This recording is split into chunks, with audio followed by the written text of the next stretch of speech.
नमस्कार. मी आज महिला वर्गासाठी एक खुशखबर घेऊन आलेली आहे. खुशखबर अशी आहे की विनामूल्य इलेक्ट्रिक स्कूटी वितरण योजना आलेली आहे. ही योजना काय आहे हे बघण्याआधी आपल्या चॅनलला सबस्क्राईब करायला विसरू नका. तर आजच्या युगामध्ये बघितलं तर परिवहनाची समस्या दिवसेंदिवस वाढलेली आहे. महिलांची सुरक्षितता आणि वाहतूक व्यवस्था हे एक मोठे आव्हान बनलं असल्यामुळे तसेच इंधनाच्या वाढत्या किमतीमुळे सामान्य नागरिकांना प्रवास करण्यासाठी खूप मोठा खर्च करावा लागत आहे. या पार्श्वभूमीवर सरकारने महिलांसाठी एक सुविधेचे आणि पर्यावरण संरक्षणासाठी एक उपक्रम चालू केला आहे आणि त्या उपक्रमाचे नाव आहे विनामूल्य इलेक्ट्रिक स्कूटी वितरण योजना. महिलांसाठी ही एक गंभीर समस्या बनलेली आहे.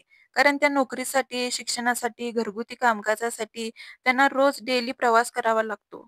सार्वजनिक वाहतुकीची सुविधा सर्वत्र उपलब्ध नसल्यामुळे सुरक्षिततेचा प्रश्न असल्याने महिलांना स्वतःचे वाहन वापरणे भाग पडते. अशा सर्व समस्यांचा विचार करून सरकारने इलेक्ट्रिक वाहनांना प्रोत्साहन देण्याचा निर्णय घेतला आहे.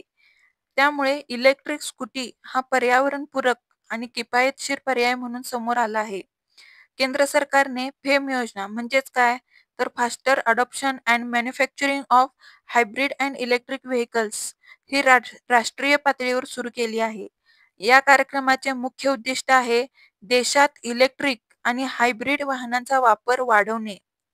मोठ्या उपक्रमाचा भाग म्हणून अनेक राज्य सरकारांनी स्थानिक पातळीवर महिलांसाठी विशेष योजना सुरू केल्या आहेत. या योजनेअंतर्गत निवडक महिलांना पूर्णपणे मोफत इलेक्ट्रिक स्कूटी दिल्या जाणार आहेत. हा उपक्रम केवळ वाहन वितरणापुरता मर्यादित नाही, तर महिलांचे सक्षमीकरण, पर्यावरण संरक्षण आणि आर्थिक सुधारणा